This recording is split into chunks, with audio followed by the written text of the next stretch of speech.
আসসালামু আলাইকুম ওয়া রাহমাতুল্লাহি ওয়া বারাকাতুহু। ওয়া আলাইকুম সালাম ওয়া রাহমাতুল্লাহ।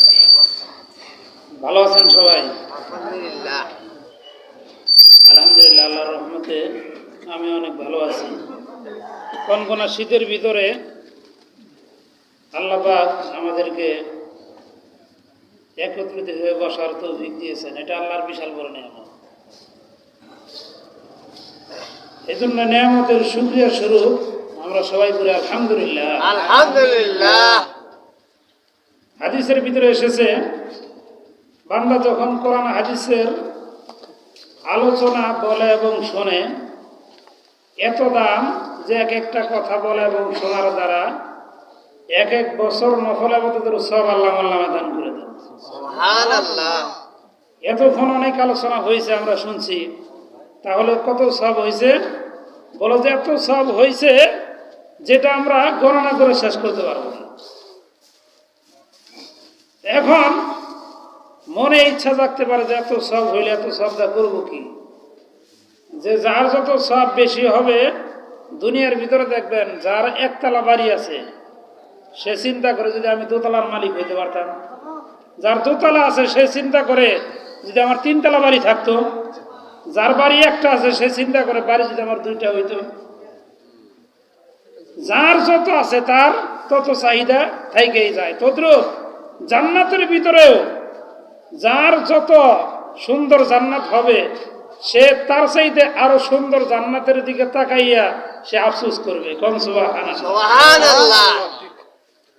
যেই সমস্ত মানুষগুলো জান্নাতি হয়ে যাবেন, ওই সমস্ত মানুষগুলো জান্নাতে যাওয়ার পর আল্লাহ পাক রব্বুল আলামিন ডাক দিয়ে বলবে, বান্দা, ও আমার বান্দি, জান্নাতের ভিতরে যেই সমস্ত ওয়াদা আমি আল্লাহ করেছিলাম যে তুমি জান্নাতে আসলে তোমার মন যা চায় আজকে সব তুমি পেয়ে যাবা।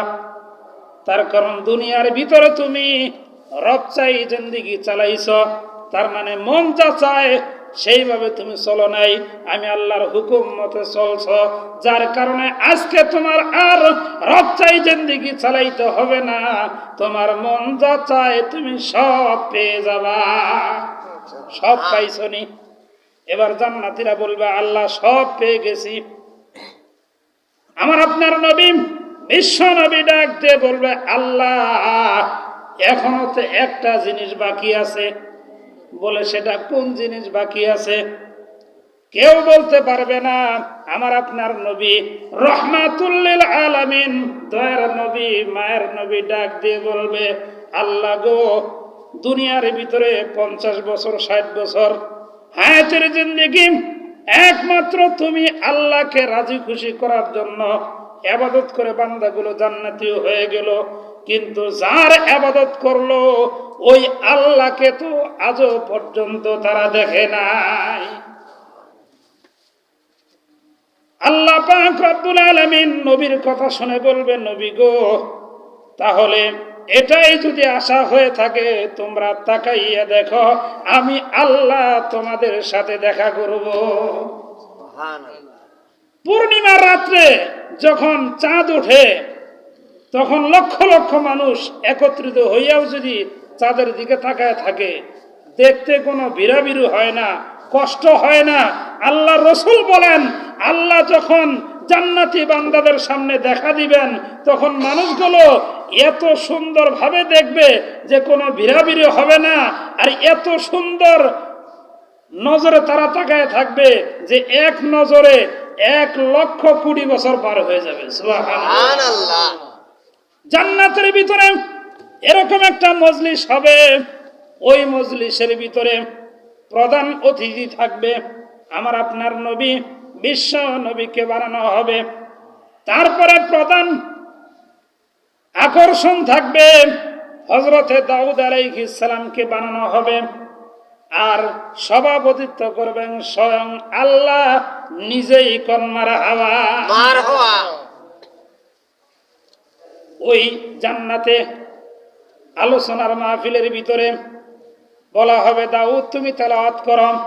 দাউদ আলাইহিস সালামের কণ্ঠ আল্লাহ এত সুন্দর কণ্ঠ দিয়েছিলেন, তামাম পৃথিবীর সমস্ত কণ্ঠ যদি একত্রিত করে এক পাল্লা দেওয়া হয়, যত সুর হবে এর চাইতে বেশি সুর কণ্ঠ আল্লাহ তাকে দান করেছিলেন। তিনি যখন জাবুর কিতাব তেলাওয়াত করতেন, আল্লাহ তাকে জাবুর কিতাব দান করেছিলেন। ওয়া আতাইনা দাউদা জাবুরা, জাবুর কিতাব যখন তিনি তেলাওয়াত করতেন, জঙ্গলার ভিতরে তেলাওয়াত করলে জঙ্গলার বাঘ ভাল্লুক হিংস্র প্রাণীগুলো চতুর্দিক দিয়ে দাঁড়ায় যাইতো তার তেলাওয়াত শোনার জন্যে। সাগরের পাশে যেয়ে তেলাওয়াত করলেন, সাগরের মাছগুলো নদীর কিনারে চলে আসতো, সাগরের কিনারে চলে আসতো তার তেলাওয়াত শোনার জন্য। এত সুন্দর তেলাওয়াত তাকে দান করেছিলেন। তাকে বলা হবে আজকে আপনি বিশেষ আকর্ষণ, আপনি তেলাওয়াত করেন। দাউদ আলাইহিস সালাম যখন তেলাওয়াত শুরু করে দিবে, তখন আল্লাহ পাক রব্বুল আলামিনের হাবিব বলেন সমস্ত জান্নাতি মানুষগুলো এক নজরে তাকায় থাকবে, এক নজরে 10,000 বছর পার হয়ে যাবে। সুবহানাল্লাহ।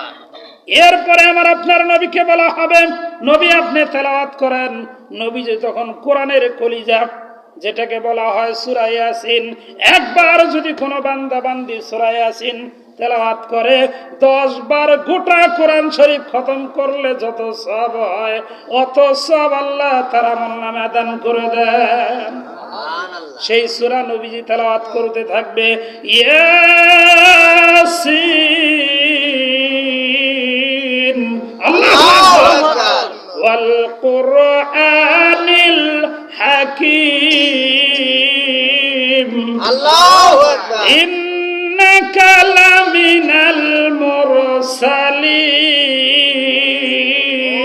আল্লাহু আকবার। এইভাবে যখন তেলাওয়াত করা শুরু করে দিবে, আমার আপনার নবীর কণ্ঠ তেলাওয়াত তো এত সুন্দর ছিল, কাফেররা পর্যন্ত নবীর তেলাওয়াত শোনার জন্য আরামের ঘুমকে হারাম করে দিয়ে শীতের রাত্রে নবীজি ঘরে বসে বসে তেলাওয়াত করতেছে। আবু জেহেল, আবু লাহাব, উতবা, সাইবা, বড় বড় কাফেরদের লিডার গুলো নবীজির ঘরের চতুর্দিক দিয়ে দাঁড়ায় দাঁড়ায় নবীর তেলাওয়াত করা কোরআনে কারীম শুনতেছে। সন্ধ্যাবেলা গিয়েছে, সারা রাত্র পার হয়ে গেছে, ভোর হয়ে যাইতেছে। এবার তারা তাড়াতাড়ি করে বাড়ির দিকে রওনা দিয়েছে। একজন আরেকজনের সাথে ধাক্কা লেগেছে। এবার বলে, ভাই রে, কে তুমি? সাহস তো কম না, আমি মক্কার নেতা, আমরা ধাক্কা দিলা। বলা, আমি হলাম আবু লাহাব। বলা, আমি হলাম হুতবা, আমি হলাম সাইবা। এবার আবু জেহেল বলে, আমি হলাম আবু জেহেল, বড় লিডার। এবার বলতেছে, আমরা বড় বড় লিডাররাই যদি নবীদের তেলাওয়াত শোনার জন্য এইভাবে নবীদের ঘরের পাশে এসে দাঁড়াই, তাহলে তো আমাদেরকে আর কেউ নেতা হিসেবে মানবে না। তাহলে কি করা যায়? এবার আবু জেহেল বলতেছে, আমি হলাম বড় নেতা, আমার হাতের উপরে হাত দিয়া তোমরা শপথ গ্রহণ করো আর কোনোদিন তেলাওয়াত শোনার জন্য আসবে না।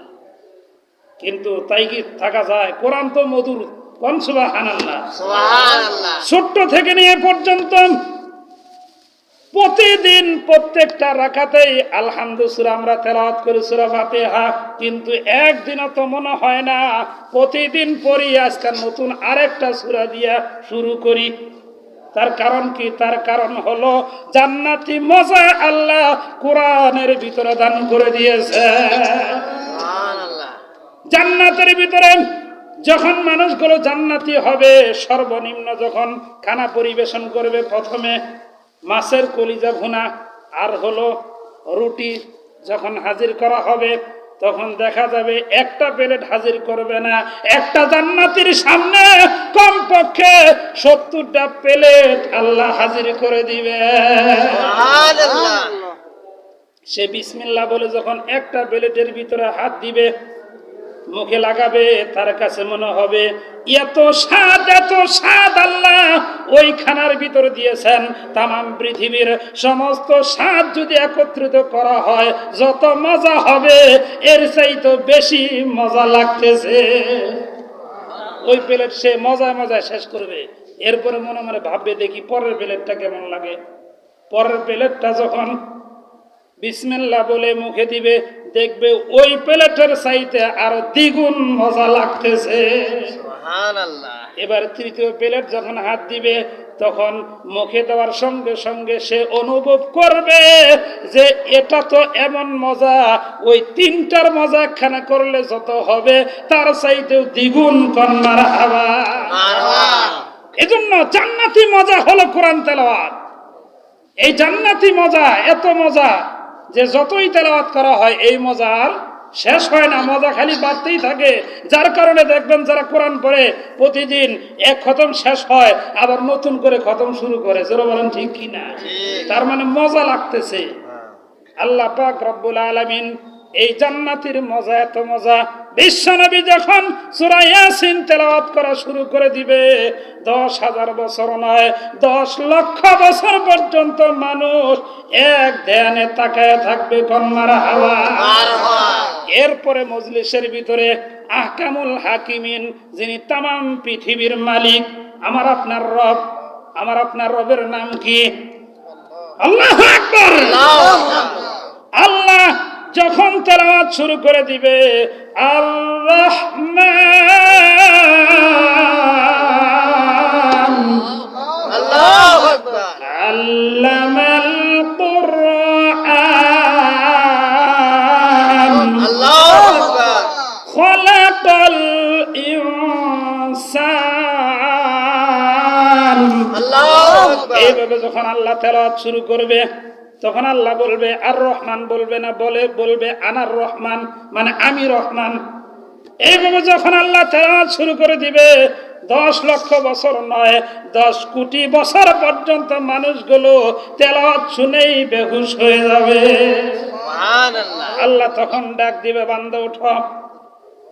এজন্য জান্নাতে যখন মানুষ যাবে, জান্নাতে যাওয়ার পর মানুষ কোনো কিছুর জন্য আফসোস করবে না, আফসোস তো করবে ওই সময়টার জন্য যে সময়টা বান্দা অযথা নষ্ট করেছে। তার কারণ সে তাকায় দেখবেন আমার চাইতে মাত্র একবার সুবহানাল্লাহ, একবার আলহামদুলিল্লাহ, একবার আল্লাহু আকবার বেশি বলার কারণে ওই মুসলমান আমার পাশের জান্নাতি আরো ভালো জান্নাত পেয়ে গেছে। জিকির করেন লা ইলাহা ইল্লাল্লাহ, লা ইলাহা ইল্লাল্লাহ, লা ইলাহা। পিছনে অন্ধকার দেখা যায় ভাই, একটু গছি দিয়া জিকিরের সাথে একটু সামনে আলোর ভিতরে এসে পড়ি। লা ইলাহা ইল্লাল্লাহ, যার দিলে আছে আল্লাহর ভয়, আল্লাহ আল্লাহ সব সময়। আহার নিদ্রা ভালো লাগে না, ভালো লাগে শুধু আল্লাহ জোরে লা ইলাহা ইল্লাল্লাহ, লা ইলাহা ইল্লাল্লাহ। জাদু সূরজার গ্রহ তারা আমার আল্লাহ নামের পাগল পারা, আমার আল্লাহ নাম সে এতই মধু লুকিয়ে রাখছেন আল্লাহ জোরে লা ইলাহা ইল্লাল্লাহ, লা ইলাহা ইল্লাল্লাহ। আসমান সুন্দর, জমিন সুন্দর, আরো সুন্দর গাছপালা, তাহার চাইতেও অধিক সুন্দর আমাদের নবীজি কামলিওয়ালা জোরে লা ইলাহা ইল্লাল্লাহ, লা ইলাহা ইল্লাল্লাহ, লা ইলাহা ইল্লাল্লাহু মুহাম্মাদুর রাসূলুল্লাহ সাল্লাল্লাহু আলাইহি ওয়াসাল্লাম।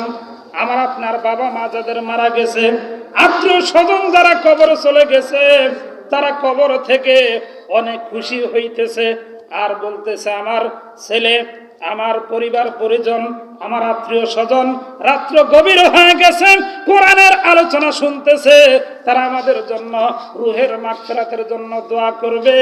আর হতে পারে এই দোয়ার বরকতে আল্লাহ মাফ করে দিবে, এই আশায় তারা এরকম ভাবে তাকিয়ে আছে। কবি বলেন তারা কি বলতেছে, তু তাওয়াঙ্গার গরসদি আজমালে মাঙা ই জামাগা ফেলে সুদি তু আজ হালে মা দখল কইরা খায়ো বাবা আমার জায়গা জমিনে ঘর বাড়ি, আমার জন্য কইর দুয়া তোমার দুই খান পায়ে পড়ি। এজন্য তাদের জন্য দোয়া করে যাব, আখরি মোনাজাত দিয়ে যাব। রাজি আছে তো ইনশাআল্লাহ? কার কার নিয়ত আছে দুই হাত তুলে আল্লাহকে দেখাই। ফেরেশতারা ভিডিও করতেছে, হাশরের ময়দানে হতে পারে এই মাহফিলটাকে উসিলা করে নাজাতের কারণ হতে পারে। লিল্লাহি তাকবীর, আল্লাহু আকবার, লিল্লাহি তাকবীর, আল্লাহু আকবার। আল কোরআনের আলম ঘরে ঘরে জালো, আল হাদিসের আলম ঘরে ঘরে জালো, কোরআন হাদিস যেখানে, আমরা আছি সেখানে, গান বাজনা যেখানে, নাই সেখানে।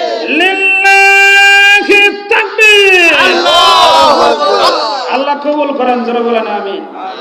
আলহামদুলিল্লাহ। এই দুনিয়াটা হলো ভাই স্বপ্ন, বাস্তব তো হলো পরকাল। এই দুনিয়াতে আমরা স্বপ্নের মতন আছি, কারণ নিঃশ্বাসের বিশ্বাস নাই, হায়াতের কোনো গ্যারান্টি নাই, যে কোনো সময় চলে যেতে হবে। তার মানে আমার জীবন শুরু হয়েছে, মৃত্যু হবেই। কোরআনে কারিমে রব্বুল আলামিন বলেন, আল্লাযীনা ইয়াযুন্নুনা আন্নাহুম মুলাকু রাব্বিহিম ওয়া আন্নাহুম ইলাইহি রাজিউন।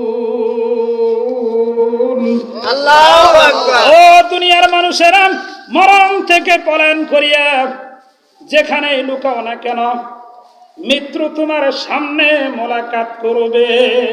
মরণ থেকে যতই পালাও, মরণ তোমায় লইবে গিরি। যদিও সুদূর আকাশ পানে, লুকাও সেথায় লাগিয়ে সিঁড়ি। বলতেছিলাম এই দুনিয়াটা হলো স্বপ্ন। তার কারণ স্বপ্নের ভিতরে আমরা অনেক কিছুই দেখি, কিন্তু বাস্তবে আমল হয় না, যারা বলেন ঠিক কিনা। তার কারণ স্বপ্নে হলো তিন প্রকার। আল্লাহর নবী বিশ্ব নবী বলেন স্বপ্ন হলো তিন প্রকার। এক নাম্বার স্বপ্ন হলো খেয়ালে শয়তানি, দুই নাম্বার হলো খেয়ালে রহমানি, তিন নাম্বার হলো খেয়ালে নাফসানি। খেয়ালে শয়তানি কোনটাকে বলা হয়? যে স্বপ্ন শয়তান দেখায়। শয়তান এমন স্বপ্ন দেখায় যে স্বপ্ন দেখার কারণে দুনিয়ার মহব্বত বান্দার অন্তরে সৃষ্টি হয়, আখিরাতের মহব্বত কুইমা যায়। তার মানে একটা সৃষ্টি হবে আর একটা উল্টা হবে। যেমন এখন আলো আছে, বাতি বন্ধ করলে কি হবে? অন্ধকার হবে, যারা বলেন ঠিক কিনা। ঠিক। তদ্রূপ যখন আলো থাকবে তখন আর অন্ধকার থাকবে না। এজন্য দুনিয়ার মহব্বত বান্দার অন্তরে সৃষ্টি হওয়ার জন্য শয়তান স্বপ্নের ভিতরে দেখায় সুন্দর বাড়ির মালিক হয়ে গেছ, সুন্দর গাড়ির মালিক হয়ে গেছ, টাকা পয়সা ধন সম্পদ কোনো কিছুর অভাব নাই, চাকর চাকরানির অভাব নাই, খাওয়ান দাওয়ান কোনো কিছুর অভাব নাই। স্বপ্নের ভিতরে দেখতেছে খুব সুন্দর মজাদার খাওয়ান, যেটা বর্তমান গরুর গোস্ত সবচেয়ে দামি গোস্ত, 800 টাকা কেজি, যারা বলেন ঠিক কিনা। ঠিক। খুব টেবিলের ভিতরে বিভিন্ন আইটেম করে কাবাব করে সাজানো হয়েছে, মজা করে খাইতেছে। কিন্তু এমন জোরে টান দিছে একটা গোস্ত, বলে এটা সিরেই ছাড়মু, কিন্তু মাগার ছিঁড়তেছে না। এখন ঘুম ভেঙে গেছে গা, টানের ঠেলা ঘুম ভেঙে গেছে গা। ঘুম থেকে জাগ্রত হয়ে দেখেছে আসলে তো গোস্ত খায় না, ওই যে বালিশের কাবার ছিঁড়া তুলা কিছু মুখে গেছে, খেতার কোনা ধরে যে টান দিছে, খেতার ছিঁড়তেছে না। বুঝতেছেন তো? তার মানে এরকম স্বপ্ন শয়তান দেখায় যে অমুক মাজারে সেজদা দাও, তমুক মাজারে সিন্নি দাও, এগুলো শয়তান দেখায়। কিসের কারণে? যে দিন থেকে দূরে সরানোর জন্য, দুনিয়ামুখী করার জন্য। যখন বান্দা যখন বুঝতে না পারে তখন ঘুমতে উঠাই তার মাথার ভিতরে এই জিনিস চক্কর মারতে থাকে যে হালাল হারাম এগুলো আমার দেখার বিষয় নাই, আমাকে ধনী হতে হবে, আমাকে বিল্ডিং করতে হবে, আমাকে ওই যে স্বপ্নের ভিতরে গাড়ির মালিক দেখলাম, গাড়ির মালিক আমাকে হতেই হবে। তখন সুদ ঘুষ কোনো দিকে তার আর খেয়াল নেই। এগুলো শয়তান দেখায়। 2 নাম্বার হলো খেয়াল নফসানি, তার মানে সারাদিনের পরিকল্পনা অনুসারে স্বপ্ন। সারাদিন আপনি দোকানদারি করছেন, স্বপ্নের ভিতরে দেখেন দোকানদারি করতেছে, সারাদিন হাল বাইছে, স্বপ্নের ভিতরে হাল বাইতেছে, দিনের বেলায় ঝগড়া করেছে, কিন্তু স্বপ্নের ভিতরে দেখে ঝগড়া করতেছে, আয় দেখি আমার কি শক্তি কম আছে, লাঠি নিতেছে আমিও। তার মানে কি সারাদিনের পরিকল্পনা অনুসারে স্বপ্ন, এটা হলো খেয়ালে নফসানি।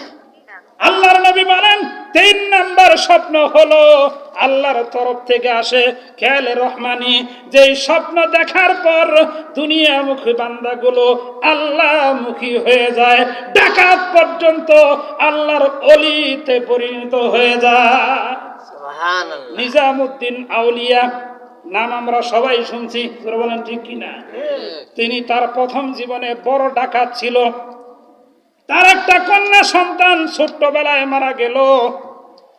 সে একদিন হঠাৎ করে স্বপ্নের ভিতরে দেখতেছে কে যেন ডাকতেছে আর বলতেছে, ও নিজামুদ্দিন তুমি তাকায় দেখো, তোমার পিছনে সাপ ধাওয়া করতেছে। সত্যি তাকায় দেখে বিশাল বড় অজগর সাপ পিছনে ধাওয়া করতেছে। সাপ যদি ধাওয়া করে বসে থাকবো, দৌড় দিব, ঠিক কিনা? এবার নিজামুদ্দিন বলে, আমি স্বপ্নের ভিতরে দৌড়াইতেছি কিন্তু মাগার রাস্তা ফুরাইতেছে না। দৌড়াইতে দৌড়াইতে আমি কিছু দূর অগ্রসর হওয়ার পর তাকায় দেখি একটা বৃদ্ধ লাঠি ভর করে যাইতেছে। আমি ডাক দিয়ে বলি, বৃদ্ধ বাবাজি, এই যে লাঠি ভর করে যাইতেছ, পিছনে আমাকে সাপ দেওয়া করতেছে, তোমার লাঠি দিয়ে একটু আঘাত করে সাপটা থেকে আমারে বাঁচাইয়া দাও।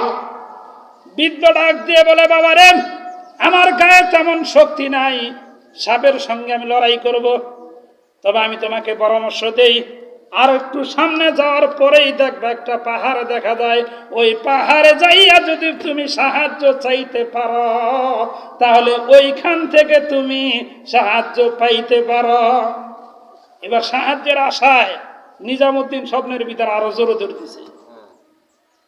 দৌড় দিয়া পাহাড়ের কাছে চলে গেছে, ডাক দিয়ে বলে, পাহাড়ের ভিতরে কেউ আসনি, সাপের আক্রমণ থেকে আমারে বাঁচাও। অমনি তাকে দেখে ওই যে ছোট্টবেলায় তার বাচ্চা মেয়েটা মারা গেছিল, ওই মেয়েটা দৌড়ে আইসা বাবার কোলে উঠা বাবার 2 গেলে সময়তেছে আর বলতেছে, বাবা কি হয়েছে? বলে, দেখো না বিশাল বড় সাপে আমারে ধাওয়া করেছে।